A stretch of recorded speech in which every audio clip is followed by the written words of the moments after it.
Guys जैसा कि ये है बैंक निफ्टी का chart, one day time frame पे मैंने ओपन कर रखा है। नीचे आप डेट चेकआउट कर सकते हैं। वेडनेसडे 14 अगस्त का वो दिन था जब ये कैंडल हमारी क्लोज होती हुई नजर आई थी। इसी कैंडल पे मार्केट बॉटम लगा के नेक्स्ट डे से ही कंटिन्यू धीरे धीरे करते हुए स्लो एंड स्टडी अपसाइड पे मूव करता हुआ जा रहा है। ऑलमोस्ट 49,650 के आसपास से हम 51,450 के आसपास पहुंच चुके हैं। अब इंटरेस्टिंग बात यह है कि जब हम इस कैंडल पे यहां पे खड़े हुए थे, ये कैंडल हमारी क्लोज हुई थी, ये दिन था 14 अगस्त का। नेक्स्ट डे हमारी हॉलीडे थी 15 अगस्त इंडिपेंडेंस डे के ओकेजन पे। तो 16 अगस्त को हमारा वर्किंग सेशन होने वाला था, जहां पे उस वर्किंग सेशन के लिए जब हम एनालिसिस कर रहे थे, प्लान प्रिपेयर कर रहे थे, मैंने आपसे एक सिंपल सी बात यहां पे शेयर करी थी कि नेक्स्ट डे मार्केट चाहे हमारा कहीं पे भी ओपन होता है, गैप अप खुलता है, फ्लैट खुलता है, गैप डाउन खुलता है, तीनों ही केस में हम बाइंग साइड पे प्लान रखते हुए चल सकते हैं। इनफैक्ट ये भी कहा था आपसे कि अगर मार्केट थोड़ा बहुत सेलिंग में जा रहा है तो हम वहां पे वेट कर लेंगे और फिर वापस से हम बाइंग करते हुए ही चलेंगे। एक छोटी सी इंटरेस्टिंग क्लिप आप यहां पे चेकआउट करें, फिर हम आगे का डिस्कशन कंटिन्यू करते हैं। तो मार्केट यहां पे एकदम लोअर पार्ट पे पॉज लेके खड़ा हुआ है। अब फॉर एग्जांपल मार्केट डायरेक्टली कुछ गैप डाउन वगैरह खुल जाता है, ऊपर आ रहा है, तो हम बाइंग में प्लान रखते हुए चल सकते हैं। डायरेक्टली मार्केट कुछ गैप अप वगैरह खुल जाता है, उस केस में भी हम बाइंग में प्लान रखते हुए चल सकते हैं। फ्लैट का केस थोड़ा सा ऐसा रहेगा कि पहले मार्केट हो सकता है सेलिंग वगैरह में जाए, फिर अगर वापस से बाइंग में जा रहा है तब हम बाइंग में प्लान रख सकते हैं, या फिर डायरेक्टली बाइंग में जा रहा है तो 50,000 के लेवल क्रॉस होने के बाद हम बाइंग में प्लान रख सकते हैं। अब जैसा कि आप में से काफी लोग बोलेंगे कि यार यहाँ पे तो रेंज का ब्रेकडाउन हो सकता है, ब्रेकडाउन हो सकता है, पर यहाँ पे ऑलरेडी हम ऊपर से चलते हुए आ रहे हैं। अगर इस फ्लो में ब्रेकडाउन वगैरह करता भी है तो उतना सक्सेसफुल ब्रेकडाउन नहीं हो पाएगा। इस चक्कर में हम यहाँ पे पहले भी हमारा ये इंपॉर्टेंट सपोर्ट बना हुआ था, इस लेवल के आसपास ही हम खड़े हुए हैं। जैसा मैं आपको पीछे का चार्ट अगर दिखाऊं तो इंपॉर्टेंट सपोर्ट के आसपास हम खड़े हुए हैं। अगर यहां से आप चेकआउट करेंगे तो पहले हम यहाँ पे रेजिस्टेंस ले रहे थे, फिर वापस से रेजिस्टेंस ले रहे थे, उसके आसपास हमने यहाँ पे काफी अच्छा कंसोलिडेट किया, तो ये हमारा इंपॉर्टेंट सपोर्ट बना हुआ है। तो वैसे भी आप देखेंगे मार्केट बहुत स्ट्रगल कर रहा है इसको यहाँ पे ब्रेकडाउन करने में, और सेलिंग हमेशा फास्ट होती है। जब भी सेलिंग होनी होती है, फास्ट सेलिंग होती है। यहाँ पे काफी स्लो हो रहा है, मार्केट काफी ज्यादा रुका हुआ है, तो अगर वापस से 50,000 वगैरह को क्रॉस करता है तो बाइंग में एक मोमेंटम हमें मिल सकता है। इस तरह से मैं पर्सनली प्लान रखने वाला हूं फ्राइडे के लिए। हो सकता है मेरा प्लान गलत हो जाए, पर यहाँ पे फिलहाल मेरे को चार्ट को देखते हुए यही एनालिसिस मेरा बन रहा है। जब तक मार्केट सक्सेसफुली इसके नीचे क्लोज करना स्टार्ट नहीं करता या थोड़ी देर ट्रेड करना स्टार्ट नहीं करता, यहाँ पे इंपॉर्टेंट सपोर्ट जो हमारा एग्जैक्टली रहेगा वो 49,530 के आसपास हमारा बना हुआ है। इसको जब तक मार्केट ब्रेकडाउन नहीं करता तब तक अग्रेसिव सेलिंग का यहाँ पे मौका हमें नहीं मिल पाएगा। जिस तरह से मार्केट बार बार होल्ड कर रहा है, इसके नीचे ही कुछ इंपॉर्टेंट सेलिंग हमें देखने को मिल पाएगी। अदरवाइज जैसा मैंने आपसे कहा, गैप डाउन खुल के मार्केट ऊपर आ रहा है, बाइंग में प्लान रख सकते हैं। फ्लैट खुल के भी ऊपर जा रहा है तो बाइंग में प्लान रख सकते हैं। सेलिंग में जाएगा तो वेट कर लेंगे, वापस से बाइंग में जाएगा तब प्लान रख सकते हैं। तो उस तरह से मैं प्लान करने वाला हूं फ्राइडे के लिए। सो जैसा कि आपने क्लिप में चेकआउट करा, एंड इनफैक्ट सिर्फ हमने बैंक निफ्टी में ही नहीं, निफ्टी 50 में भी यही प्लान डिस्कस किया था। जैसा आप देख सकते हैं ये निफ्टी 50 का चार्ट है। यहां पे भी सेम डे पे मार्केट ने एक बॉटम लगाया, उसके बाद से मार्केट कंटिन्यू अपसाइड पे एक काफी अच्छी रैली दे चुका है, जहां पे 24,150 के आसपास से हम 25,300 के आसपास पहुंचने वाले हैं। 250 के आसपास ऑलमोस्ट हमने हाई लगा दिया है, और इनफैक्ट निफ्टी 50 में तो market fresh all time high भी अपना बनाता हुआ जा रहा है। उसी दिन के बाद से मेरे पास बहुत लोगों के कमेंट्स आए, इंस्टाग्राम पे डीएम्स आए, और कुछ मेल्स भी मेरे पास पड़े हुए हैं कि किस बेसिस पे आपने ये एनालिसिस अपना ऐसा प्रिपेयर किया कि नेक्स्ट डे हमें कॉन्फिडेंट होकर बाइंग करते हुए चलना है, और यहां से मार्केट बाइंग में अच्छा दिख रहा है। जबकि सब लोग वहां पे बियरिश बने हुए थे, मार्केट बड़ा सा गैप डाउन खुलता हुआ, फिर अगेन गैप डाउन खुलता हुआ नीचे आया था, और यहां पे भी काफी अच्छा सेलिंग में बना हुआ था। प्रॉपर एक रेंज के अंदर में होल्ड कर रहे थे, उसमें भी काफी अच्छी सेलिंग हमें देखने को मिल रही थी, और वो भी इतना कॉन्फिडेंस के साथ कि मार्केट कहीं पे भी ओपन होता है हमें बाय ही करना है, सेलिंग में जा रहा है मार्केट तो भी हमें बाय करते हुए ही चलना है। और कुछ लोगों का ये भी कहना था कि कैसे आप अपना एनालिसिस प्रिपेयर करते हो जिससे कि आपको इतनी हाई एक्यूरेसी मिलती है, वो भी हमें डिटेल में सिखाओ। सो इससे पहले कि एनालिसिस के पीछे कंप्लीट जो भी सीक्रेट्स रहते हैं वो मैं आपसे डिस्कस करूं और ये बताऊं आपको कि कैसे मेरे को इतना कॉन्फिडेंस आता है अपने एनालिसिस पे, आप एक छोटी सी क्लिप यहां पे निफ्टी 50 के चेकआउट करें, फिर हम आगे का डिस्कशन कंटिन्यू करते हैं। पर फिर भी अगर मार्केट डायरेक्टली गैप डाउन खुल के ऊपर आ रहा है, जैसा हमने बैंक निफ्टी में प्लान रखा, तो बाइंग में प्लान रख सकते हैं। फ्लैट खुलता है नीचे आ रहा है तो वेट कर लेंगे, वापस से ऊपर जाता है तब हम बाइंग में प्लान रखते हुए चल सकते हैं। डायरेक्टली गैप अप के केस में भी यहाँ पे सेलर को थोड़ा प्रॉब्लम हो सकती है, उस केस में भी हम बाइंग में प्लान रखते हुए चल सकते हैं। अच्छे से सेलिंग का मोमेंटम जब भी देखने को मिल पाएगा, क्योंकि यहाँ पे काफी लंबा मार्केट होल्ड कर चुका है। सेलिंग का मार्केट इतना लंबा होल्ड नहीं करता है, सेलिंग फास्ट हमें देखने को मिलती है, तो सेलिंग अग्रेसिव होकर इसके नीचे ही हमें हो पाएगी, जहां पर 24,000 का साइकोलॉजिकल लेवल भी यहाँ पे पास में आ रहा है। अदरवाइज अभी के चार्ट को देखते हुए यहाँ पे बाइंग साइड पे ज्यादा अच्छा लग रहा है मार्केट, जिससे हाई जब मार्केट क्रॉस करता है तो यहाँ पे काफी अच्छे मोमेंटम देखने को मिल सकते हैं। सो जैसा कि बैंक निफ्टी और निफ्टी 50 की आपने एक छोटी सी क्लिप तो चेकआउट कर ही ली, कंप्लीट एनालिसिस अगर उस दिन का किसी को चेकआउट करना है तो उसका लिंक आपको डिस्क्रिप्शन में मिल जाएगा। अब आगे चलते हैं वीडियो में। तो इस वीडियो के दौरान मैं आपसे कुछ ऐसे स्टेप्स शेयर करने वाला हूं, कुछ ऐसे सीक्रेट्स अपने शेयर करने वाला हूं, 4 से 5, जिनको अगर आप फॉलो करते हुए चलते हैं तो आप खुद भी अपना एक परफेक्ट एनालिसिस प्रिपेयर कर सकते हैं। बाकी दुनिया की भीड़ से हटते हुए एक बेटर एनालिसिस आप कर पाएंगे हाई एक्यूरेसी के साथ, ये मेरी गारंटी है अगर आप कंप्लीट बातों को सुनते हैं तो। कोई भी स्टेप्स को अगर आप मिस करते हैं तो फिर आपको उतना फ्रूटफुल रिजल्ट नहीं मिल पाएगा, इसलिए सारी बातों को ध्यान से सुने। वीडियो के दौरान साथ में आपके कुछ डाउट्स भी सॉल्व करता हुआ जाऊंगा और कुछ प्रो टिप्स अपने आपके साथ शेयर करूंगा। So complete power pack video होने वाला है। चलिए सीधा वीडियो को शुरू करते हैं। अब बैंक निफ्टी के चार्ट पे हम कुछ इंपॉर्टेंट पॉइंटर्स को समझने वाले हैं। सबसे पहले 1 मंथ टाइम फ्रेम पे मैंने चार्ट को ओपन कर रखा है। ऐसा इसलिए क्योंकि आज डेट है 31 अगस्त की, जहां पे अगस्त का मंथ हमारा क्लोज होता हुआ नजर आया है, यानी मंथली कैंडल हमारी क्लोज हुई है। सो जब भी हमारी मंथली कैंडल क्लोज होगी तब हमें मंथली टाइम फ्रेम से एनालिसिस को शुरू करना है, और जब हमारी कोई वीकली कैंडल क्लोज होगी तब हमें वीकली टाइम फ्रेम से एनालिसिस को शुरू करना है। हमेशा सबसे पहला पॉइंट यही ध्यान रखें कि बड़े टाइम फ्रेम को कभी भी इग्नोर ना करें। तो सबसे पहले आपको मंथली टाइम फ्रेम पे यहां पे क्या देखने को मिल रहा है कि इस लेवल के आसपास से एक पर्टिकुलर ट्रेंड लाइन चलती हुई आ रही है, जिसके आसपास मार्केट कंटिन्यू रेजिस्टेंस फेस करता हुआ चल रहा है। इसको कभी भी अच्छे से क्रॉस नहीं कर पा रहा है। अभी भी मार्केट ने इसी लेवल के आसपास रेजिस्टेंस फेस करके थोड़ा सा कंसोलिडेशन दिखाना चालू किया है। उसके बाद आपको क्या देखने को मिलेगा, जून मंथ की जो कैंडल थी यहाँ पे काफी बड़ी और वॉलेटाइल कैंडल बनती हुई नजर आई थी, जहां पे कैंडल का जो स्ट्रक्चर था वो हमें हैमर कैंडल टाइप देखने को मिल रहा था, जो पैटर्न हमें देखने को मिल रहा था। अब ऐसा क्यों हुआ था, क्योंकि जून मंथ में हमारे इलेक्शन थे। इलेक्शन रिजल्ट के दिन पे मार्केट काफी बड़ा फॉल करता हुआ नजर आया था, और सेम मंथ में नेक्स्ट डे से ही मार्केट वापस से रिकवर कर गया था। उसके बाद नेक्स्ट जो कैंडल बनती है ऑलमोस्ट एक इनसाइड कैंडल टाइप बनती है, जहां पे जुलाई मंथ में हमें ज्यादा कोई बड़ा मोमेंटम देखने को नहीं मिला। ऑलमोस्ट एक doji type candle, pause type candle यहाँ पे हमें देखने को मिली। अब नेक्स्ट जो कैंडल है यहाँ पे अगस्त मंथ की, इसने यहाँ पे इनसाइड कैंडल को नीचे की साइड पे ब्रेक डाउन करने की कोशिश तो करी, पर वापस से रिकवर करते हुए काफी स्ट्रांगली अप साइड पे यहाँ पे बायर्स माल खींच के ऊपर की साइड पे क्लोजिंग करवाए हैं। तो जैसा आपको देखने को मिलेगा, ये पूरा हमारा एक पॉज बना हुआ था यहाँ पे कि एक अच्छा मूव करने के बाद मार्केट यहाँ पे जुलाई मंथ में पॉज ले रहा था। अगस्त मंथ में हमने उसको क्रॉस करने की कोशिश करी, पर वापस से ऊपर रिकवर करते हुए नजर आए।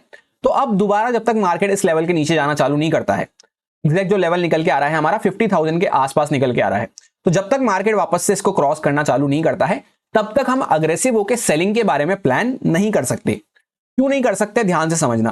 क्योंकि अगर सेलर्स को यहां से नीचे लेके जाना था तो पहले मार्केट जैसे बायर्स ऊपर लेके आए, यहां पे बायर सेलर्स की फाइट हुई, इस वजह से एक स्पिनिंग टॉप कैंडल या डोजी कैंडल आप कह सकते हैं वो बनती हुई हमें नजर आई।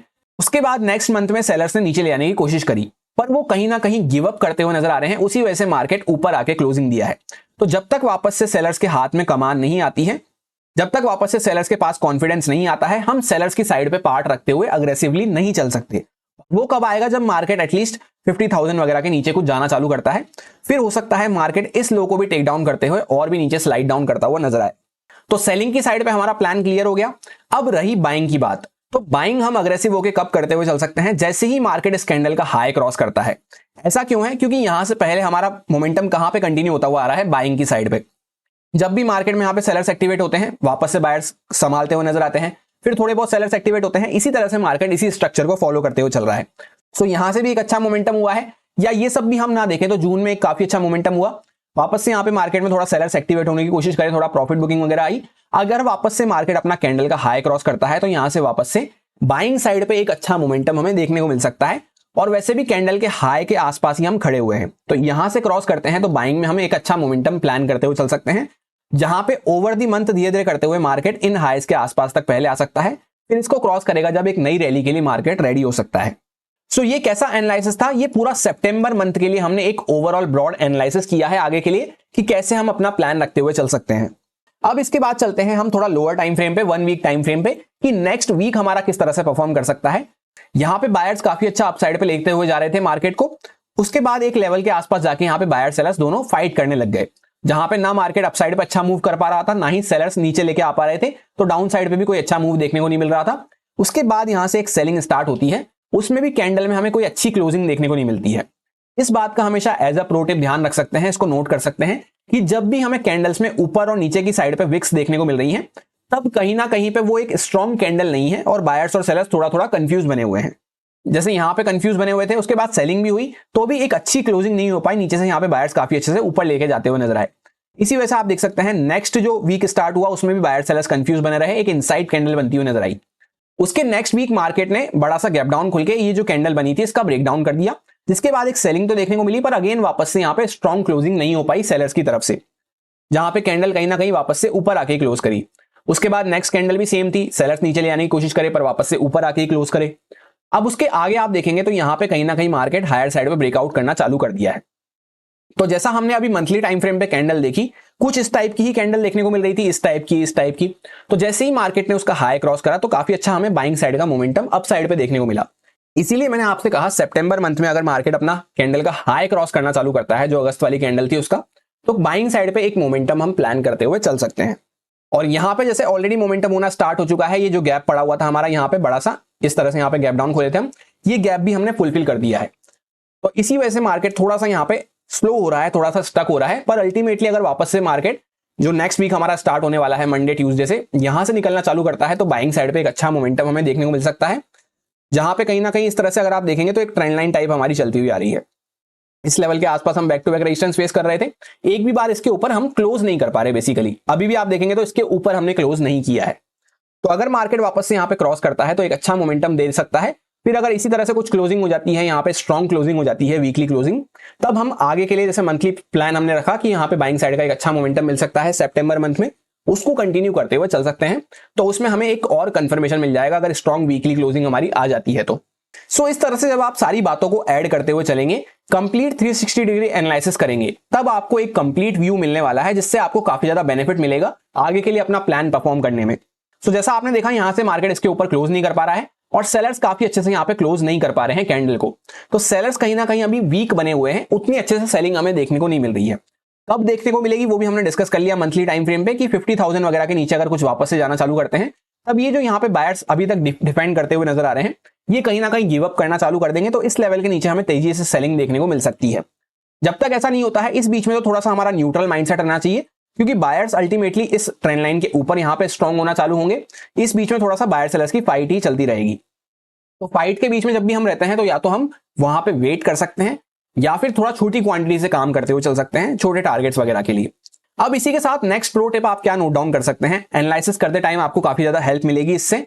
जैसा आप यहां पे देखेंगे कि जब से मार्केट ने ये वाली ग्रीन कैंडल बनाई, इसके बाद कोई भी स्ट्रॉन्ग कैंडल क्लोज नहीं हो पा रही। जैसे यहां पे इस कैंडल में बड़ी सी विक थी अपर साइड पे, उसके बाद हर कैंडल में आपको कहीं ना कहीं ऊपर नीचे विक देखने को मिलेगी। यहां पे जैसे बड़ा सा डाउन साइड पे मोमेंटम तो हुआ, पर कोई स्ट्रॉन्ग क्लोजिंग नहीं हो पाई, वीकली क्लोजिंग। ऊपर नीचे दोनों साइड पे हमें कैंडल में विक देखने को मिल रही है, यहाँ पे भी विक है, यहाँ पे भी कैंडल, इस तरह से। तो इस तरह से मार्केट स्ट्रॉन्ग बॉडी वाली कैंडल क्लोज नहीं कर पा रहा। जैसे ये ग्रीन कैंडल होती है स्ट्रॉन्ग बॉडी, ये रेड कैंडल होती है स्ट्रॉन्ग बॉडी वाली, जिसमें ना के बराबर या एकदम कम से कम विक हमें देखने को मिले कैंडल में। पर अभी क्या हो रहा है, काफी बड़ी बड़ी हमें कैंडल्स में विक देखने को मिल रही है, जिसको कुछ लोग शैडो के नाम से भी जानते हैं। तो ये हमें क्या सिग्निफाई करता है कि जब बार बार ऐसा हो रहा है तो इसकी प्रोबेबिलिटी बहुत ही पास है चेंज होने के। यानी हम बहुत ही पास हैं एक स्ट्रॉन्ग वीकली क्लोजिंग करने के। या तो नेक्स्ट वीक ही हमें देखने को मिल सकता है, नहीं तो नेक्स्ट टू नेक्स्ट वीक हमें और भी चांसेस बढ़ जाते हैं। अब वो चाहे ग्रीन कैंडल हो या रेड कैंडल हो, पर प्रोबेबिलिटी हमें यही बताता है कि जब बार बार ऐसा होता हुआ जा रहा है तो हम बहुत ही पास है एक स्ट्रॉन्ग कैंडल क्लोज करने के। जैसे उससे पहले भी आप चेकआउट करेंगे, यहाँ पे कोई स्ट्रॉन्ग कैंडल क्लोज नहीं हो रही थी बार बार, तो एक काफी अच्छी स्ट्रॉन्ग कैंडल क्लोज होती हुई नजर आई। फिर वापस से आप देखेंगे कोई स्ट्रॉन्ग कैंडल क्लोज नहीं हो रही थी, तो नेक्स्ट वीक काफी अच्छी स्ट्रॉन्ग कैंडल क्लोज होती हुई नजर आई। तो अभी ये प्रोबेबिलिटी काफी लंबी चल चुकी है जहां पे कोई स्ट्रॉन्ग कैंडल हमने क्लोज नहीं करी है। सो हाई चांसेस हो जाते हैं कि नेक्स्ट वीक मार्केट एक स्ट्रॉन्ग क्लोजिंग कर सकता है। अगर नेक्स्ट वीक भी मार्केट कोई इस तरह से छोटी मोटी कैंडल या कोई स्ट्रॉन्ग बॉडी वाली कैंडल नहीं बनाता है, तो फिर उसके नेक्स्ट वीक और भी चांसेस हमारे बढ़ जाएंगे प्रोबेबिलिटी वाइज। अब हम लोग आ चुके हैं डेली टाइम फ्रेम पे, जिससे कि हम ये एनालिसिस कर सके कि इमीडिएटली मंडे के दिन पे कैसे हमारी कैंडल परफॉर्म कर सकती है, किस तरह का मोमेंटम रह सकता है। तो सबसे पहले आपको यहाँ पे क्या देखने को मिलेगा कि एक इस तरह से यहाँ पे अपर साइड पे ट्रेंड लाइन टाइप चलती हुई आ रही है, जिसके आसपास market back to back resistance face कर रहा है। फ्राइडे के दिन मार्केट बड़ा सा गैप अप खुला, उसके ऊपर निकलने की कोशिश तो करी, पर ऑलरेडी गैप अप में काफी अच्छे पॉइंट्स जा चुके थे। बड़ा गैप अप हमें देखने को मिला था ऑलमोस्ट 250-300 पॉइंट्स के आसपास का। तो उसके बाद मार्केट फर्दर मूव नहीं कर पाया। तो अभी भी कहीं ना कहीं ये रेजिस्टेंस की ट्रेंड लाइन के आसपास ही हम रेजिस्टेंस फेस करते हुए चल रहे हैं, जहां पे यहां से हमने ब्रेकआउट किया था ये कंसोलिडेशन का, काफी अच्छा कंसोलिडेशन हो रहा था। इसकी लोअर साइड पे जब हम खड़े हुए थे, यहाँ पे बॉटम लगाया था, तभी हमने ये डिस्कस कर लिया था कि यहां से मार्केट फर्दर सेलिंग में नहीं जा पाएगा, जैसा मैंने आपको क्लिप शेयर करी, क्योंकि सेलिंग हमेशा कंपैरेटिवली फास्ट होती है। तो यहां पे मार्केट काफी रुक रहा था। सो ये छोटे छोटे पॉइंट्स को आप ध्यान रख सकते हैं, जो आपको काफी ज्यादा हेल्प करेंगे प्लान फॉर्म करने में। जैसे यहाँ पे मार्केट काफी लंबा रुक रहा था, तो एकदम इस कैंडल के आसपास मैंने आपसे कहा था कि हम बाइंग में प्लान रखते हुए चल सकते हैं। पहले वाली किसी भी कैंडल पे मैंने आपसे ये नहीं कहा कि हम यहाँ पे बाइंग करते हुए चल सकते हैं, किसी भी लेवल पे मार्केट ओपन हो हम बाइंग कर सकते हैं। ये पहले आप किसी भी एनालिसिस में चेकआउट कर लेना, ऐसा पहले कभी भी नहीं कहा था। सिर्फ उसी दिन मैंने आपसे इसलिए कहा था क्योंकि हर किसी का माइंडसेट यहाँ पे सेल साइड पे हो चुका था। सो जैसा मैंने आपको कई बार ये पॉइंट भी शेयर कर रखा है कि मार्केट उसी बेसिस पे काम करता है कि जब सब लोग एक साइड पे सेल करने आ चुके हैं तो हमें वहां पे सेल नहीं करना है, या तो वेट कर लेना है या फिर अगेंस्ट में हम बाइंग करते हुए चलेंगे। तो उसी बेसिस पे मैंने आपको यहाँ पे प्लान शेयर किया था। अब वापस से सेम यहाँ पे सिचुएशन है कि जैसे यहाँ पे क्या हुआ है, 7-8 दिन से बार बार यहाँ पे मार्केट छोटी छोटी कैंडल, डोजी टाइप कैंडल बनाता हुआ जा रहा है। जैसा हमने वीकली टाइम फ्रेम पे देखा, प्रोबेबिलिटी वाला जो पॉइंट मैंने आपसे वीकली टाइम फ्रेम पे शेयर किया कि बार बार अगर सेम टाइप की कैंडल बन रही है तो हम बहुत ही पास हैं एक स्ट्रॉन्ग कैंडल बनाने के। तो यहाँ पे डेली टाइम फ्रेम पे भी हमें वही देखने को मिल रहा है कि मार्केट काफी दिनों से एक रेंज टाइप में या जिगजैग करता हुआ नजर आ रहा है इंट्राडे में, जहां पे ऊपर भी जाता है, नीचे भी आता है, साइडवेज भी होता है, फिर कहीं ना कहीं सेंटर में क्लोज कर देता है। फ्राइडे को भी कोई अच्छा मूव होता हुआ नजर नहीं आया क्योंकि मार्केट ऑलरेडी गैप अप खुल गया था 300 पॉइंट्स के आसपास। तो अब यहाँ पे नेक्स्ट वीक हम काफी पास हैं जहां पे एक स्ट्रॉन्ग बॉडी वाली कैंडल हमें देखने को मिल सकती है। स्ट्रॉन्ग बॉडी वाली कैंडल कैसे होती है? ऐसी होती है ग्रीन कैंडल या ऐसी होती है रेड कैंडल, जहां पे विक्स से कहीं ज्यादा हमें बॉडी देखने को मिले, ऑलमोस्ट पूरी कैंडल में बॉडी ज्यादा हो और कैंडल भी एक साइजेबल अमाउंट की हो, छोटी मोटी कैंडल ना हो। तो उसके हम बहुत ही पास हैं। नेक्स्ट वीक हमें ऐसी एक कैंडल देखने को मिल सकती है। उसी के साथ मंडे के लिए हम प्लान कैसे रख सकते हैं, एक अच्छे से यहाँ पे आपको पहले ट्रेंड लाइन में मार्क करके दिखा देता हूं। इस तरह से हम ट्रेंड लाइन के आसपास रेजिस्टेंस ले रहे हैं। तो मार्केट इसी के आसपास काफी अच्छा कंसोलिडेट कर चुका है। अभी कंसोलिडेशन के हायर पार्ट पे हम खड़े हुए हैं। तो वापस से अगर मार्केट जैसे कुछ गैप डाउन वगैरह खुल जाता है यहाँ पे कंसोलिडेशन वगैरह में, फिर वापस से मार्केट अगर ऊपर निकलना चालू करता है, स्पेशली अगर ब्रेकआउट होता है, तो वो हमारे लिए और भी अच्छा रहेगा। ऐसा मैं क्यों कह रहा हूं उसको ध्यान से समझना। मार्केट यहाँ पे पहले काफी अच्छा पॉजिटिव ट्रेंड में बना हुआ था, यहाँ पे कंसोलिडेशन किया, सेलिंग में आया। तो इस तरह से मार्केट करता करता यहाँ पे ये जो पूरा मोमेंटम हुआ था इसके ऑलमोस्ट 50% के आसपास यहाँ पे आ चुका है करेक्शन करता करता। जहां पे पहले हमने कंसोलिडेशन करके ब्रेकआउट किया था उसी लेवल के आसपास वापस से कंसोलिडेशन करके हम अपसाइड में मूव करना चालू किए। अभी हम कहां पे रुके हुए हैं? जहां पे पहले हमने थोड़ा सा कंसोलिडेशन फेस किया था, इस वजह से यहाँ पे मार्केट अटक रहा है। इस बात को भी आप as a pro tip note down कर सकते हैं कि जिस भी एरिया में पहले बायर सेलर्स कंफ्यूज हुए थे, उस एरिया में जनरली बायर सेलर्स कंफ्यूज होते ही होते हैं। 90% टाइम हमें ऐसा देखने को मिलता है। जैसे यहाँ पे आपको देखने को मिला एक रेंज बनी, तो उसी लेवल के आसपास आके वापस से एक रेंज बनती हुई नजर आई। सेम यहाँ पे आपको क्या देखने को मिला, एक छोटी सी रेंज बनी जहां पे बायर सेलर्स कंफ्यूज रहे, तो उसी एरिया के आसपास आके यहाँ पे मार्केट थोड़ा सा रुक रहा है। तो अगर वापस से मार्केट इसका ऊपर ब्रेकआउट करना चालू करता है, ट्रेंड लाइन भी ब्रेकआउट होगी और ओवरऑल हमारा ट्रेंड भी इस तरह से बना हुआ है कि यहाँ पे एक अच्छा मोमेंटम करा, रिट्रेसमेंट करा, अभी वापस से निकलना चालू करते हैं तो अच्छा मोमेंटम मिल सकता है। वहीं पे अगर ऐसा नहीं होता है, जैसे मार्केट मैंने आपसे कहा मंडे को गैप डाउन वगैरह खुल जाता है, इसी रेंज के अंदर में कहीं पे खुल जाता है, तो इसके बीच में तो हमें थोड़ा सा न्यूट्रल माइंडसेट अपना कर लेना है। न्यूट्रल इन द सेंस कि अगर मार्केट वापस से यहां से ऊपर जाता है तो बाइंग में ही हमें प्लान करते हुए चलना है। अगर नीचे आ रहा है तो जब तक मार्केट इस लेवल को ब्रेक डाउन नहीं करता कुछ, तब तक जैसे यहां से मार्केट ने कहां से ब्रेकआउट किया था, एग्जैक्टली 50,850 के पास से या 800 से 850 का हम यहां पे जोन कंसीडर करते हुए चल सकते हैं। इस जोन के आसपास से मार्केट ने ब्रेकआउट करना चालू किया था। तो जब तक इस जोन के नीचे मार्केट क्लोज करना स्टार्ट नहीं करता, अग्रेसिव सेलिंग हमें देखने को नहीं मिलेगी। भले ही मार्केट यहाँ पे थोड़ा बहुत इंट्राडे में सेलिंग में आया, जैसे आपको यहाँ पे कैंडल्स में क्या देखने को मिल रहा है, इंट्राडे में छोटी मोटी सेलिंग हुई, वापस से बाइंग हुई, फिर वापस से जिगजैग करता हुआ खत्म हो गया। इस तरह से भले ही इंट्राडे में छोटी मोटी सेलिंग मिल जाए, पर कोई अग्रेसिव सेलिंग हमें इस लेवल के नीचे ही देखने को मिल पाएगी। यहां से मार्केट अगर क्रॉस करता है तो ये कंसोलिडेशन के आसपास मार्केट वैसे भी काफी अच्छा रुक चुका है, सस्टेन कर चुका है थोड़ा सा। अगर ब्रेकआउट करना चालू करता है तो हम इन हाइज वगैरह की जो यहाँ पे कैंडल की विक्स लगी हुई थी, इन हाइज के ऊपर तक भी जा सकते हैं नेक्स्ट वीक, जहां पे फिर जो नेक्स्ट रेजिस्टेंस हमारा आएगा वो इस जोन के आसपास हमें देखने को मिलेगा, जो कि 51,800 से लेकर 52,000 के जोन में हमें देखने को मिलेगा। ऐसा इसलिए क्योंकि पहले हम यहाँ पे फंसे थे, इसी के ऊपर सपोर्ट ले रहे थे, फिर इसी के नीचे यहाँ पे वापस से रेजिस्टेंस ले रहे थे, तो यहां तक हम जा सकते हैं अगर मार्केट कंटिन्यू करना चालू करता है तो। फिर यहाँ पे आके अगर मार्केट वापस से स्ट्रांगली निकलता है, या जो भी मार्केट यहाँ पे बायर सेलर्स की फाइट होती है, यहाँ पे आके फिर हमारा नेक्स्ट मूव डिसाइड होगा। सो क्लियर हो गया हमारा प्लान कि यहां से निकलते हैं तो बाइंग में हम प्लान करते हुए चल सकते हैं। बीच का एरिया थोड़ा सा हम क्वांटिटी कम रखते हुए काम कर सकते हैं या वेट कर सकते हैं इसमें, फिर वापस से अगर मार्केट ब्रेकडाउन वगैरह करे, ये जो पूरा यहां से रेंज का ये जो पूरा कंसोलिडेशन हुआ था, इसका ब्रेकआउट हुआ था, इसको जब मार्केट पूरा फेल करता है तभी हम यहाँ पे सेलिंग में प्लान करते हुए चलेंगे। अदरवाइज मार्केट थोड़ा बहुत नीचे भी आता है, इस जोन के आसपास कहीं पे यहाँ पे सपोर्ट फाइंड आउट करके बाइंग की कोई सिचुएशन बनाता है, तो भी हमारे पे बाइंग करने की अच्छी अपॉर्चुनिटी यहाँ पे बन सकती है। ऐसा क्यों है? क्योंकि जैसे यहां से मार्केट ने ब्रेकआउट करा, अभी थोड़ा सा यहाँ पे बायर सेलर्स दोनों कंफ्यूज हैं, वापस से मार्केट नीचे आके अगर ऊपर निकल रहा है तो भी हम यहाँ पे बाइंग करते हुए एक बाइंग साइड पे अच्छा मोमेंटम प्लान करते हुए चल सकते हैं। अब 15 मिनट टाइम फ्रेम पे हम लोग आ चुके हैं, जहां पे ओवरऑल डायरेक्शन हमने समझ लिया कि किस लेवल के ऊपर बाइंग का अच्छा मूव मिल सकता है, किस लेवल के नीचे सेलिंग का अच्छा मूव मिल सकता है, कहां पे हमें न्यूट्रल माइंडसेट से काम करना है। वो सब जब हमने समझ लिया, उसके बाद हमें 15 मिनट टाइम फ्रेम पे आना है बेस्ट कंडीशंस अपने लिए फाइंड आउट करके रखने के लिए, जिससे कि हम मंडे को इंट्राडे में काम कर सकें। तो बेस्ट कंडीशन क्या हो जाती है, जैसे यहाँ पे प्रॉपर एक रेंज बनती हुई जा रही है। अब ये रेंज में क्या है, नीचे की साइड पे भी हमने कई बार सपोर्ट ले लिया है, ऊपर की साइड पे भी हमने कई बार रेजिस्टेंस ले लिया है। यहां से लोअर पार्ट से डायरेक्टली चलते चलते थर्सडे को हमने यहाँ पे एक बड़ी सी कैंडल बनाई, थर्सडे को जहां पे निफ्टी 50 की एक्सपायरी थी। उसी कैंडल के कंटिन्यू फ्लो में हम डायरेक्टली बड़ा सा गैप अप खुले 200-300 पॉइंट, और ये जो रेजिस्टेंस था हमारा डायरेक्टली मार्केट इसके ऊपर गैप अप खुला।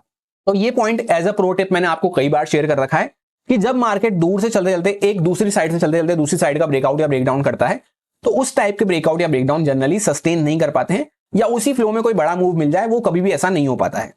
सो इसी वजह से यहाँ पे लोअर साइड से हम कंटिन्यू मूव करते हुए आए, बड़ा सा गैप अप खुले फ्राइडे को, और उसके बाद मार्केट ज्यादा अच्छा कोई भी मूव नहीं कर पाया। जहां पे फ्राइडे के लिए जो हमने प्लान प्रिपेयर किया था, यही प्लान प्रिपेयर किया था कि मार्केट जैसे डायरेक्टली गैप डाउन वगैरह खुल के 51,000 को ब्रेक डाउन करता है तब हम सेलिंग में प्लान कर सकते हैं, या फिर मार्केट यहाँ कहीं पे खुलता है, यहाँ पे खुलता है तो हम बाइंग में प्लान रखते हुए चल सकते हैं। अगर मार्केट यहाँ से इसको ब्रेकआउट करेगा तो काफी अच्छा मोमेंटम हमें मिल सकता है। और मार्केट डायरेक्टली खुली रेजिस्टेंस के ऊपर गया, जैसा आप देखेंगे डायरेक्टली ब्रेकआउट लेवल के ऊपर ही खुल गया, तब फिर फर्दर उतनी स्ट्रेंथ नहीं बच पाती है। तो ये सारे ऐसे छोटे छोटे पॉइंटर्स हैं जिनको आप नोट डाउन करते हुए चलेंगे तो आपको बेटर एनालिसिस करने में हेल्प मिलेगी। तो जैसे मार्केट वापस से अगर मंडे को गैप अप खुलता है तो ये जो सेलर्स वगैरह बैठे हैं ये ट्रैप होते हुए नजर आ सकते हैं। उस केस में हमें एक बाइंग का मोमेंटम देखने को मिल सकता है। अगर मार्केट गैप अप खुल के ऊपर जा रहा है तो हम बाइंग में प्लान रखते हुए चल सकते हैं। वहीं पे जैसे मार्केट डायरेक्टली कुछ गैप डाउन वगैरह खुल जाता है तो मैंने आपसे डेली टाइम फ्रेम पे भी ये बात शेयर करी कि वापस से हम उसी रेंज के अंदर में आ जाएंगे। तो यहाँ पे हमें तुरंत अपना माइंडसेट जो है न्यूट्रल साइड पे कर लेना है, क्वांटिटी को अपने कम कर लेना है, और गैप डाउन खुल के भी अगर मार्केट कहीं ना कहीं ऊपर आ रहा है तो हम बाइंग में ही प्लान रखते हुए चल सकते हैं। सेलिंग का अग्रेसिव प्लान जब भी बनेगा इंट्राडे वगैरह में भी, जब मार्केट इस लेवल को कुछ ब्रेक डाउन करना चालू करता है, क्योंकि ये जो बायर्स वगैरह यहाँ पे डिफेंड कर रहे हैं इनकी पोजीशन जब भी कवर होगी जब मार्केट 51,000 वगैरह के नीचे ब्रेक डाउन करता है। तो इसके नीचे अगर जा रहा है तब तो कहीं ना कहीं हमें सेलिंग में ही प्लान करते हुए चलना है। तो इस पॉइंट से आप एज अ प्रो टिप यहाँ पे नोट डाउन कर सकते हैं कि हमें ये भी पता रहना चाहिए कि सिर्फ हमें बाय बाय नहीं करना, हमें ये भी पता रहना चाहिए कि बाइंग से कब हमें सेल साइड पे शिफ्ट हो जाना है। तो वो लेवल हमारा रहेगा 51,000 का, कि इस लेवल के नीचे अगर प्राइस जा रहा है तो हमारा माइंडसेट वहां पे रिजिड माइंडसेट नहीं रहना चाहिए पत्थर जैसा कि नहीं मुझे तो यहाँ पे इसके नीचे आ रहा है तब भी बाय करते हुए चलना है। कहीं ना कहीं फिर हम सेलिंग की अपॉर्चुनिटी फाइंड आउट करते हुए चल सकते हैं। तो ये पॉइंट को आप हमेशा नोट डाउन करके रखें कि भले ही आपने बाय साइड पे प्लान बनाया हो या किसी भी साइड पे प्लान बनाया हो, वो माइंडसेट आपका कब चेंज हो जाएगा उस लेवल को भी आपको डिफाइन करके रखना है, जो कि हमारा ये रहेगा इंपॉर्टेंट जोन। और अब सपोज करते हैं मार्केट फ्लैट ही खुल जाता है, तो फ्लैट का केस हमारा सबसे बेकार रहेगा। उसमें क्या है, जैसे मार्केट यहाँ पे इस लेवल के आसपास से ब्रेकआउट करने की कोशिश कर रहा था, ये हमारा इंपॉर्टेंट रेजिस्टेंस बना हुआ था, गैप अप खुल के यही हमारा इंपॉर्टेंट सपोर्ट बना। तो ये जो पूरा फ्लैट का एरिया रहने वाला है ये सबसे बेकार एरिया रहने वाला है। यहाँ पे हमें थोड़ा सा जिगजैग होती हुई नजर आ सकती है। इसके बाद जैसे मार्केट अगर यहाँ से ऊपर जा रहा है, इसको ब्रेकआउट वगैरह करता है या थोड़ा ऊपर निकलना चालू करता है, तब तो हम बाइंग में कंटिन्यू करते हुए चल सकते हैं, क्योंकि ओवरऑल ये ऐसा जोन होने वाला है जहां पे बायर सेलर्स पहले फाइट कर रहे थे। हर बार यहाँ पे आता था, फाइट होती थी, जैसा आपको देखने को मिलेगा यहाँ पे आता था, मार्केट स्टक हो जाता था। अभी भी आप देखेंगे यहाँ से वापस से बायर सेलर्स फाइट करे नीचे ले गए, यहाँ पे वापस से मार्केट उसी जोन के आसपास अटक रहा है। तो फ्लैट का हमारा ओपनिंग उतना अच्छा तो नहीं रहेगा, पर फिर भी अगर मार्केट फ्लैट के केस में कहीं ना कहीं ऊपर जा रहा है तो हम बाइंग में ही प्लान रखते हुए चल सकते हैं। ऐसा प्लान इसलिए भी है क्योंकि यहाँ पर ये जो सेलर्स वगैरह बैठे हैं इनकी पोजीशन कवर हो सकती है अगर मार्केट ऊपर निकलना चालू करता है तो, क्योंकि बायर्स वगैरह जो यहाँ पे आए थे उनको बायर्स को ऑलरेडी मार्केट ने हटा दिया है, जैसा आपको देखने को मिलेगा एंड में पूरा यहाँ पे हमें सेलिंग देखने को मिली है। तो ये जो बाय करके बैठे होंगे ये सब तो यहाँ पे हट गए होंगे। उसके बाद बचते हैं नीचे के बायर्स, तो इन पे खतरा जब भी बढ़ेगा सबसे पहले तो जब मार्केट 51,200 वगैरह को ब्रेक डाउन करता है, तो पहला खतरा बायर्स पे जब बढ़ेगा, और मेजर खतरा जब भी बढ़ेगा अग्रेसिव सेलिंग वगैरह हमें जब भी देखने को मिलेगी जब 51,000 के नीचे हम जाते हैं। अब जैसा कि सबसे पहले स्टेप में हमने एनालिसिस करना सीख लिया काफी डिटेल में जाके, इसी एनालिसिस को और भी एनहांस करने के लिए, जिससे कि हमें अपने एनालिसिस पे और भी कॉन्फिडेंस आए, 4 और स्टेप्स हम इसमें ऐड कर सकते हैं। जहां पे सेकंड स्टेप हमारी रहेगी सपोर्ट और रेजिस्टेंस लेवल्स को मार्क करना। जब भी हम चार्ट पे सपोर्ट रेजिस्टेंस लेवल्स को मार्क कर लेते हैं तो हमें एनालिसिस के दौरान जो भी हमने चीजें डिस्कस करी हैं, जो भी हमने प्लान फॉर्म करा है, उस प्लान को एग्जीक्यूट करने में काफी ज्यादा हेल्प मिलती है। तो सेकंड स्टेप में आता है सपोर्ट रेजिस्टेंस लेवल्स को मार्क करना। जैसे 15 मिनट टाइम फ्रेम पे मंडे के लिए, इंट्राडे के लिए मैंने निफ्टी बैंक के चार्ट पे यहाँ पे कुछ सपोर्ट रेजिस्टेंस लेवल्स मार्क कर दिए हैं। अगर आपको नहीं आता है सपोर्ट रेजिस्टेंस लेवल्स को मार्क करना तो इस पे भी एक डेडिकेटेड वीडियो बना के अपलोड कर रखी है चैनल पे, जिसको आप चाहें तो चेकआउट कर सकते हैं। 925 के आसपास एक इंपॉर्टेंट रेजिस्टेंस बना हुआ है, 611 के आसपास हमारा नियर बाय रेजिस्टेंस है। अभी जहां पे करंटली हम रेजिस्टेंस लेके खड़े हुए हैं ये लेवल है 430 के आसपास का, और इसके नीचे 200 के आसपास एक माइनर सपोर्ट हमारा आएगा, जहां पे ये जो पूरी बड़ी सी रेंज बनी हुई है इसके बीच में जहां पे भी हम बार बार स्टक हो रहे हैं ये माइनर लेवल है हमारा। यहाँ पे हल्का फुल्का मार्केट कभी कभी स्टक हो रहा है। इसके नीचे निकलते हैं तो 51,000 का साइकोलॉजिकल लेवल है, ये हमारा इंपॉर्टेंट सपोर्ट है। फिर उसके नीचे 780 के आसपास एक इंपॉर्टेंट लेवल हमारा आने वाला है। जैसा कि यहाँ पे एक प्रॉपर रेंज बन रही है, तो वैसे भी जितना ये रेंज की लेंथ है इतना टारगेट अगर हम ऊपर प्रोजेक्ट करते हैं तो 611 के आसपास का एक इंपॉर्टेंट रेजिस्टेंस हमारा निकल के आता है। फिर अगर मार्केट इसको भी क्रॉस करता है तब एक फर्दर बड़ा मूव हमें देखने को मिल सकता है। अब इसके बाद थर्ड स्टेप में पुट या फिर कॉल दोनों में से किसका चार्ट हमें ज्यादा अच्छा देखने को मिल रहा है वो हमें चेक कर लेना है। कौन से पुट और कॉल का चार्ट चेक करना है जो कि at the money strike price पे चल रहे हो। सबसे पहले जैसा कि मैंने फायर्स का चार्ट यहां पे ओपन कर रखा है, तो इसमें राइट क्लिक करके जब हम ऑप्शन चेन को खोलते हैं तो at the money strike price अभी कौन सी चल रही है 51,400 की, जहां पे ये लेफ्ट साइड पे कॉल है, राइट साइड पे पुट है यहाँ पे। सो इस तरह से कुछ हमारा कॉल का चार्ट यहाँ पे प्लेस है, जहां पे फ्राइडे को मार्केट बड़ा सा गैप अप खुला और कंटिन्यू फर्स्ट टिक के साथ ही भगता रहा, उसी लेवल के आसपास यहाँ पे ट्रेंड लाइन के आसपास रेजिस्टेंस लेके वापस से फॉल करता हुआ नजर आया। तो इस लेवल के आसपास हमारा एक इंपॉर्टेंट रेजिस्टेंस बना हुआ है, यहाँ पे एक इंपॉर्टेंट सपोर्ट है। यहाँ पे जैसे मार्केट अगर वापस से गैप अप वगैरह खुलता है, इसके ऊपर क्रॉस करना चालू करता है, तो कॉल साइड पे हमें एक अच्छा मोमेंटम देखने को मिल सकता है। As an option buyer perspective यहाँ पे हम कॉल का चार्ट देख रहे हैं। और जैसा कि इस सपोर्ट जोन के नीचे कभी भी हम अच्छे से सस्टेन नहीं कर पा रहे हैं, तो इसके नीचे जब प्राइस सस्टेन करना चालू करता है तभी हमें ये कॉल यहाँ पे गिरता हुआ नजर आएगा और तब फिर कहीं ना कहीं मार्केट भी फॉल करता हुआ नजर आएगा। अब वहीं पे सेम स्ट्राइक प्राइस के अगर पुट का चार्ट भी अगर हम चेकआउट करते हैं तो यहाँ पे आपको क्या देखने को मिलेगा कि कंटिन्यू मार्केट फॉल करता हुआ ही जा रहा है। यानी पुट साइड का चार्ट कहीं पे भी एक बेस बनाता हुआ नजर नहीं आ रहा, कोई स्ट्रेंथ का साइन हमें देखने को नहीं मिला, कंटिन्यू फॉल करता हुआ ही जा रहा है। वन डे टाइम फ्रेम पे, 15 मिनट टाइम फ्रेम पे भी एक बार चेकआउट कर लेते हैं तो यहां पे भी आपको ये देखने को मिलेगा। तो कंपैरेटिवली हमें क्या देखने को मिल रहा है, कॉल का चार्ट ज्यादा अच्छा प्लेस है। यहां पे कैसा है कि market continue lower highs lower lows बनाता हुआ इस तरह से एक चैनल में मूव करता हुआ चल रहा है।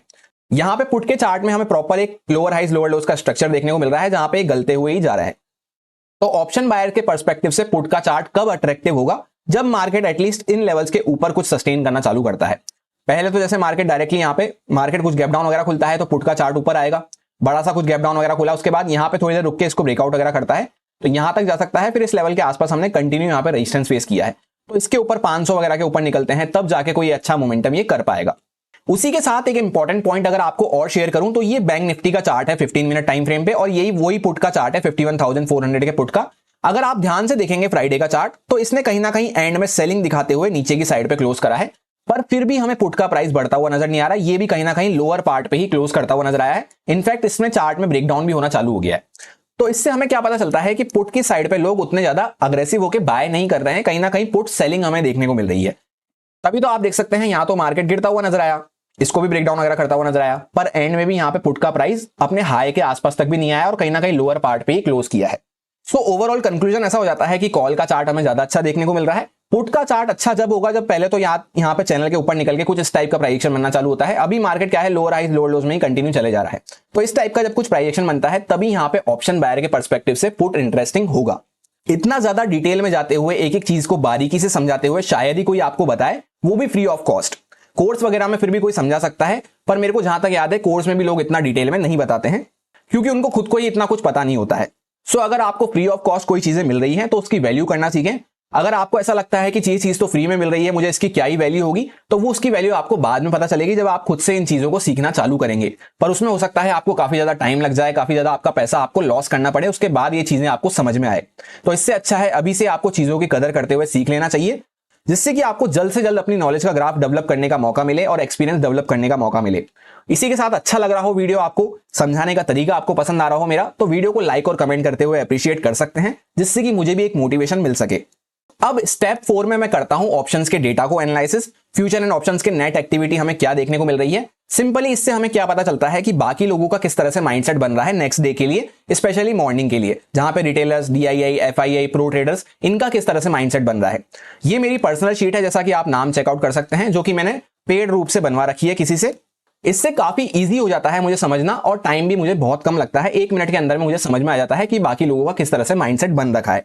जैसा कि आप देखेंगे ये डेटा है 30 अगस्त फ्राइडे का, जहां पे रिटेलर्स आपको क्या देखने को मिलेगा, मोस्टली हमें सारे के सारे बियरिश माइंडसेट से देखने को मिल रहे हैं। डीआईआई की तरफ से उतनी कोई खास वॉल्यूम्स नहीं है, इनकी तरफ से वैसे ऑप्शंस में एक्टिविटी कम रहती है एज यूजुअल, ये स्टॉक्स वगैरह में ज्यादा काम करना पसंद करते हैं। फिर भी जो भी एक्टिविटी है थोड़ी बहुत वो मिक्स माइंडसेट से हमें देखने को मिल रही है। एफआईआई मोस्टली यहाँ पे बुलिश हमें देखने को मिल रहे हैं, जहां पे कॉल बाइंग होती हुई नजर आई है, ज्यादा वॉल्यूम्स उसी साइड पे हमें देखने को मिल रही है। बाकी थोड़े से यहाँ पे पुट भी बाय हुए हैं और थोड़े से यहाँ पे फ्यूचर्स भी बाय होते हुए नजर आए हैं। तो नेट में इनको हम मान सकते हैं कि बुलिश माइंडसेट इनका हमें देखने को मिल रहा है। उसी के साथ प्रो ट्रेडर्स का भी मोस्टली हमें बुलिश माइंडसेट देखने को मिल रहा है, जहां पे मोस्टली पुट सेलिंग होती हुई नजर आई है। तो जैसा मैंने आपसे कहा इसी वजह से आपको देखने को मिला होगा पुट का प्राइस भी काफी अच्छा गलता हुआ नजर आया, क्योंकि इतनी हैवी अमाउंट में बड़े प्लेयर्स की तरफ से पुट सेलिंग होती हुई नजर आई है। बाकी थोड़ा बहुत यहाँ पे कॉल सेलिंग भी हुई है और थोड़ा सा यहाँ पे फ्यूचर्स भी सेल होते हुए नजर आए हैं। सो इस एफएनओ डेटा के ओवरऑल कंक्लूजन क्या हो जाता है कि यहाँ पे रिटेलर्स हमें बियरिश माइंडसेट से देखने को मिल रहे हैं, एफआईआई और प्रो ट्रेडर्स हमें मोस्टली बुलिश माइंडसेट से देखने को मिल रहे हैं। इसी के साथ एक इंपॉर्टेंट बात मुझे आपसे डिस्कस करनी थी, ध्यान से सुने सभी लोग। जैसा कि बहुत लोगों के आप में से कमेंट्स आ रहे थे कि मैंने एफएनओ डेटा को डिस्कस करना क्यों बंद कर दिया, क्योंकि ये जो शीट है मैं इसको पहले आपसे डिस्कस करता था, जहां पे हम डेटा डिस्कस करते थे, स्पेशली वीकली एनालिसिस में हम डिस्कस करते थे और कभी कभी मैं आपको टेलीग्राम पे अपडेट करके दे देता था। पर बहुत सारे लोग उसको गलत तरह से इंटरप्रेट करते थे, मिसयूज करते थे। किस वे में करते थे कि वो सोचते थे जैसे यहाँ पे हमने ये देख लिया तो हमें एनालिसिस वगैरह करने की कोई जरूरत नहीं है, हम डायरेक्ट अगले दिन जाके बाय कर लेंगे। तो ऐसा बिल्कुल भी नहीं होता। जिस तरह से हमारा एक हाथ होता है उसमें हमारी 5 उंगलियां होती है, तो 5 उंगलियों में से जरूरी नहीं कि 5 उंगलियां हमारी बराबर हो, पर हमें जरूरत 5 उंगलियों की पड़ती है। उसी तरह से ये 5 स्टेप्स हैं, इन 5 स्टेप्स की हमें जरूरत पड़ती है एनालिसिस करने के टाइम। सिर्फ ऐसा नहीं है कि हम ऑप्शन एक्टिविटी को देख लेंगे और अगले दिन हम जाके ट्रेड ले लेंगे वहां पे। पर फिर भी बहुत लोगों के डेली कमेंट्स आ रहे थे कि सर हम डेटा कहां से देख सकते हैं ये, या फिर आप हमें शेयर कर दिया करो। तो डेटा अगर आपको खुद से देखना है तो सबसे पहले आप जा सकते हैं या तो डायरेक्टली एनएसई की साइट पे, वहां पे आपको ये डेटा मिल जाएगा। एनएसई की साइट पे आप ना जाना चाहें तो उसी से डेटा उठा के बहुत सारी साइट हैं, जैसे सेंसिबल है वो आपको उसी से डेटा उठा के देती है, दूसरी ऑप्स्ट्रा वगैरह, इस तरह की 3-4 साइट और भी हैं, आप जाके सर्च करेंगे तो आपको मिल जाएगा। तो एक तो ये तरीका हो जाता है। पर इसमें एक प्रॉब्लम आपको आने वाली है, अगर आप बिगिनर हैं तो स्टार्टिंग में हो सकता है आपको प्रॉब्लम फेस करने को मिलेगी, कहाँ डेटा मिलेगा, क्या ढूंढना पड़ेगा, आपको समझना पड़ेगा, इंटरप्रेट करना पड़ेगा, थोड़ा सा डिकोड करना पड़ेगा बेसिकली। तो उसमें हो सकता है आपको प्रॉब्लम फेस करने को मिले। सेकंड बेस्ट तरीका हो जाता है, इस तरह से आप अपनी शीट डिजाइन करवा के रख सकते हैं किसी से, जिससे कि आपको मात्र 1 मिनट लगेगा और इतनी क्लैरिटी के साथ आपको समझ में आ जाएगा कि हाँ रिटेलर बियरिश है, एफआईआई बुलिश है, मोस्टली प्रो ट्रेडर्स बुलिश है। ये आपको 1 मिनट के अंदर में मात्र समझ में आ जाएगा। अब इस तरह की शीट बनवाने के लिए आपको क्या चाहिए होगा, एक ऐसा पर्सन आपको ढूंढना है जिसको कोडिंग भी आती हो। कोडिंग से मतलब क्या है, टेक की नॉलेज जिसको होती हो। सेकंड, स्टॉक मार्केट की भी उसको साथ में नॉलेज हो। और थर्ड, एक्सेल शीट बनाना उसको आता हो। एक्सेल शीट कौन सी, एमएस एक्सेल शीट उसको बनानी आती हो, क्योंकि ये जो पूरी शीट है ये एमएस एक्सेल शीट ही है। इस पे ये तीनों चीजें जिस बंदे को आती हैं वो आपके लिए आराम से बना के दे सकता है। मैंने पर्सनली किसी से पेड बनवाई थी ये, जिसका अच्छा खासा अमाउंट मैंने उसको पे किया था, तब जाके मुझे ये शीट मिली थी, जिसको मैं 1-1.5 साल से यूज कर रहा हूं और काफी अच्छे से मुझे बेनिफिट मिलते हैं इसके। तो स्टार्टिंग में जब तक जैसे आपको ऑप्शन चेन वगैरह ये डेटा वगैरह रीड करना नहीं आता, तब तक आप ये शीट बना के इसको यूज ले सकते हैं, जिसको अगर आप अपने प्राइजेक्शन एनालिसिस के साथ इंक्लूड करके देखेंगे तो आपको बहुत ज्यादा बेनिफिट मिलने वाले हैं। सो जैसा कि आप में से बहुत लोगों के कमेंट्स आ रहे थे कि सर ये शीट हमें दे दो, तो मैं ये शीट तो आपको नहीं दे सकता, क्योंकि अल्टीमेटली ये पेड शीट है और मेरी पर्सनल शीट है। पर इसका डेटा अगर आपको जानना है तो ज्यादा से ज्यादा लोग अगर इंटरेस्टेड होंगे, इस वीडियो के नीचे कमेंट्स आते हैं, कमेंट आपको क्या करना है, DATA डेटा लिख के आपको कमेंट करना है। अगर ज्यादा से ज्यादा लोग इंटरेस्टेड होंगे तो उसके बाद मैं अपनी टीम से डिस्कस करके कुछ ना कुछ ऐसा बेटर वे आपके लिए फाइंड आउट कर दूंगा, जहां पे मैं आपको डेली ये जो आपका डेटा होगा ये आपको शेयर कर दिया करूंगा, या मेरी टीम आपको ये डेटा शेयर कर दिया करेगी। सिर्फ उन्हीं जेन्युइन लोगों के लिए रहेगा जो वाकई में सीखना चाहते हैं। सिर्फ डेटा के बलबूते पे ट्रेडिंग करना चाहते हैं, शॉर्टकट वगैरह ढूंढ रहे हैं, तो प्लीज आप कमेंट मत करना। पर जो जेन्युइनली प्राइजेक्शन के साथ इंक्लूड करते हुए समझना चाहते हैं मार्केट किस तरह से मूव करता है, कब बाकी लोगों का, बड़े ट्रेडर्स का माइंडसेट किस तरह से चलता है, वो सब समझना चाहते हैं, तो डेटा कमेंट करना आप मेरे को वीडियो के नीचे, तो मेरी टीम वहां पे देख लेगी कि किस तरह के कमेंट्स आए हैं। अगर ज्यादा सफिशिएंट कमेंट्स आते हैं तो हम वहां पे कुछ ना कुछ करने की कोशिश करेंगे, जहां पे ऑब्वियसली शीट तो मैं आपको नहीं दे पाऊंगा, पर कोई डेटा मैं आपको बेटर वे में किस तरह से प्रोवाइड करा सकता हूं वो मैं आपको देने की कोशिश करूंगा। सो जस्ट मेरे को ये समझ में आ जाए कि ज्यादा लोग इंटरेस्टेड हैं, कम लोग इंटरेस्टेड हैं, कितने लोग इंटरेस्टेड हैं, डेटा आपको कमेंट करना है वीडियो के नीचे। और अगर मेरी हेल्प के बिना आप चाहते हैं डेटा, तो जैसा मैंने आपको तरीका बता दिया, आप खुद से भी अपना डेटा इंटरप्रेट कर सकते हैं, या तो एनएसई की साइट पे जाके, या सेंसिबल ऑप्स्ट्रा की साइट पे जाके, या फिर अपनी खुद की पर्सनलाइज शीट बनवा के। पर कुछ पर्सन ऐसे होंगे जिनके पास ऐसा कोई पर्टिकुलर पर्सन नहीं होगा जिसको कोडिंग भी आती हो, एक्सेल शीट भी आती हो, स्टॉक मार्केट की भी साथ में नॉलेज हो, तब जाके आप कमेंट कर सकते हैं डेटा, अगर जेन्युइनली आप सीखना चाहते हैं, देखना चाहते हैं रोज की रोज डेली बेसिस पे। उसके बाद स्टेप 5 को आपको फॉलो करने के लिए सबसे पहले आना है tradingview.com साइट पे। ये प्रोडक्ट करके आपको यहाँ पे दिख रहा होगा, इसके ऊपर जब आप कर्सर लेके जाएंगे इस कॉलम पे, तो आपके सामने यहाँ पे एक लिस्ट ओपन हो जाएगी, जिसमें आपको कैलेंडर्स पे क्लिक करना है। कैलेंडर्स पे क्लिक करने से क्या होता है, जो भी मेन इवेंट हमारे सामने आ रहे होते हैं या आने वाले होते हैं, उनकी न्यूज हमें पता चल जाती है। यहाँ पे सबसे पहले तो जैसे राइट में आपको ये ऑप्शन देखने को मिल रहा है, इसको जब आप टिक कर लेते हैं तो सिर्फ आपको मेन इवेंट बताएगा। जैसे इसको हटा देंगे आप तो सारे इवेंट आने लग जाएंगे, और यहाँ पे आपके सामने ये डेट रहेगी, ये टाइम रहेगा किस टाइम इवेंट आएगा, ये आपके सामने कंट्री है। जैसे यूएसए का ये इवेंट है, और ये बार जितना ज्यादा फुल रहेगा उतना ज्यादा इंपॉर्टेंट रहता है। इसलिए जब हम इसको यहाँ पे इस साइड से टिक कर लेते हैं तो सिर्फ इंपॉर्टेंट इवेंट हमारे सामने आ जाते हैं। जैसे आपको टॉप में देखने को मिलेंगे, इंडिया का यहाँ पे हमें देखने को मिल रहा है, जो कि 30 तारीख को आता हुआ नजर आया है 5:30 बजे शाम को। जीडीपी डेटा आता हुआ नजर आया है, जीडीपी ग्रोथ का ईयर ऑन ईयर बेसिस पे, जो कि एक्चुअली आया है 6.7% का। फोरकास्ट करके चल रहा था मार्केट, यानी मान के चल रहा था 6.9% का, और प्रायर यानी कि पहले ये चल रहा था 7.8% का। तो इस तरह से हम डेटा को थोड़ा सा इंटरप्रेट करते हुए चल सकते हैं कि ओवरऑल दुनिया में क्या चल रहा है। जो भी इंपॉर्टेंट इवेंट्स वगैरह सामने आ रहे होते हैं उस टाइम पे हम थोड़ा सा अलर्ट रह के काम कर सकते हैं।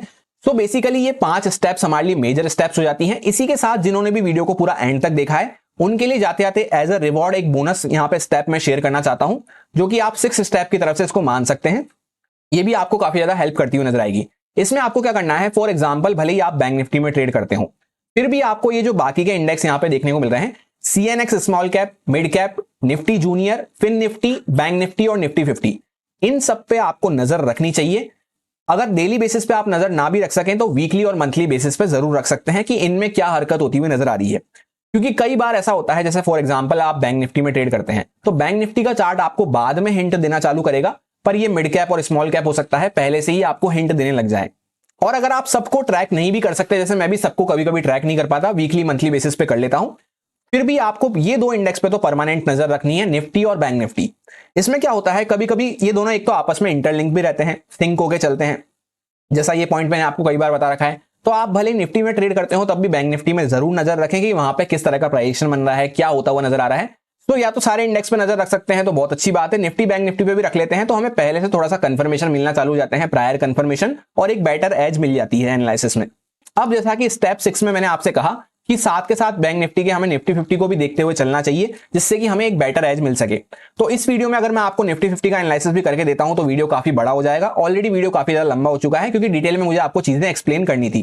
तो इस वीडियो में मैं आपको निफ्टी 50 का एनालिसिस नहीं दे पाऊंगा, वो मैं दूसरे वाले चैनल पे अपलोड कर दूंगा, या मैंने कर दिया होगा ऑलरेडी। ये वीडियो जब तक आपको मिलेगा तो उस वाले चैनल पे आप जाके निफ्टी 50 का एनालिसिस चेकआउट कर सकते हैं कि उसमें हमें किस तरह से माइंडसेट देखने को मिल रहा है।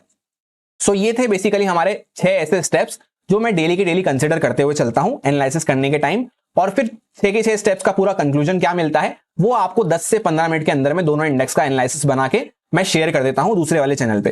तो वो बेसिकली कंप्लीट एनालिसिस की एक समरी होती है, जहां पे मेन एनालिसिस करने में मुझे आधे घंटे का टाइम लगता है, आधे से 1 घंटे का टाइम, और उसको मैं समराइज करते हुए आपको 10 से 15 मिनट में शेयर कर देता हूं कि मेरा नेक्स्ट डे के लिए किस तरह से प्लान बन रहा है।